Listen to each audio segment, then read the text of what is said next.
nowadays. Today we'll be exploring the website and some of the really great features that it has to offer. We'll begin with the home page. As you can see, there is a lot of information contained just on this opening page of the database.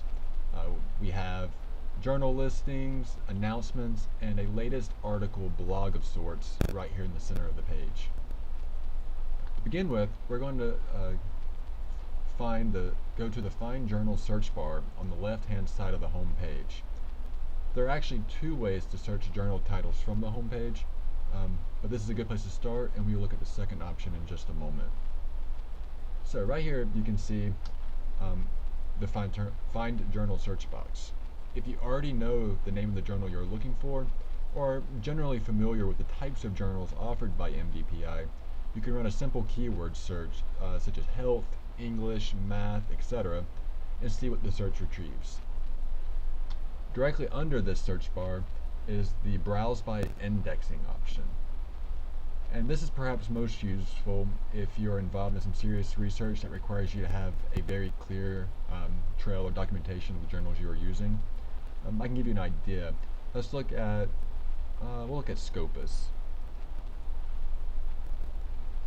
And so what this shows us is the total, all the journals that have been indexed by Scopus, which, if unfamiliar with Scopus, is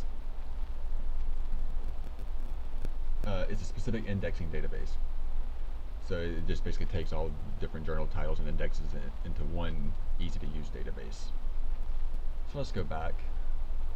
And we also have a Browse by Subject option here as well. And this is probably most helpful if you're not 100% sure what journal you want to look for. So you can just click on one of these subjects, and the result will be all the journals indexed by MDPI and articles related to this topic. So that's pretty neat. So let's go back to the home page.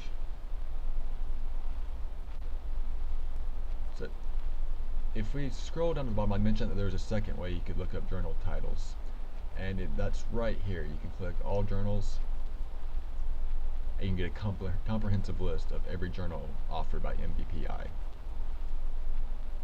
And also here on the right, it'll also show you how many total articles are included in this journal and the number of forthcoming or upcoming articles that are to be expected.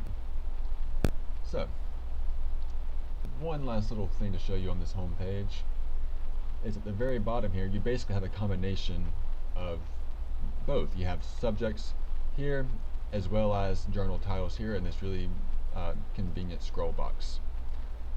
Nothing new, but perhaps if you're a little bit more whimsical, this is more up your alley, but that's also another option.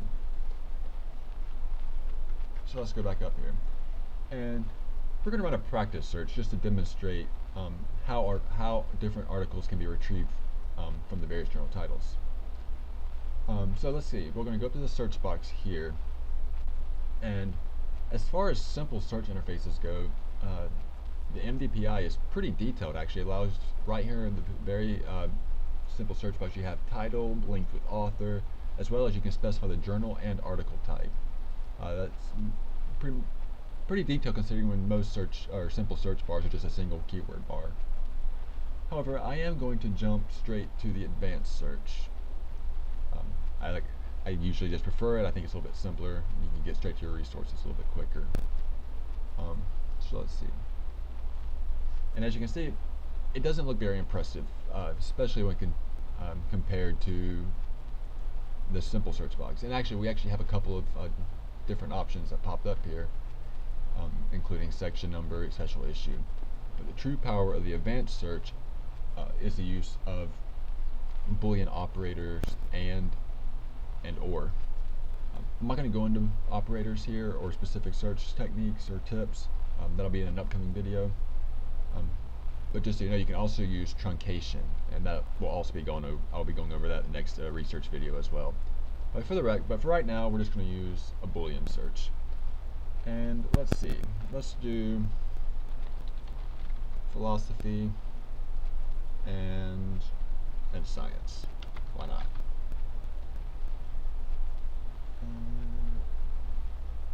Let's see. I think that's all I'm going to do right now. Yeah, just run this and see what we get.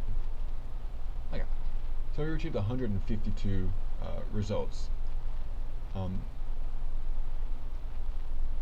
That may seem like a lot of results, and it is. 152 results are a lot to go through individually, but it's still not bad when compared to several million results you'd probably get for the exact same search in Google. Actually, we will run that in Google just to get a comparison.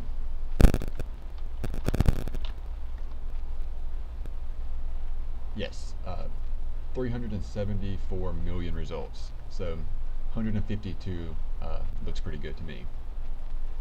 But anyways, we can actually reduce that even more by using these filters on the right hand side here. We can filter by date, subject, journal title, article type, and countries and territories. I do want to give you one little tip, at least with the MDPI database.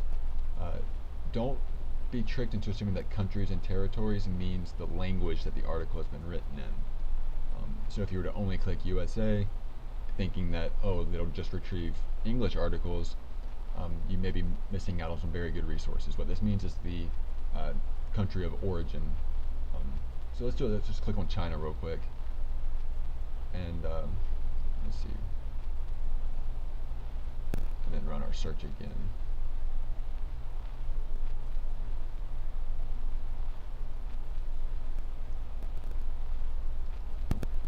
Actually, you can just click right here on Refine Countries and Types.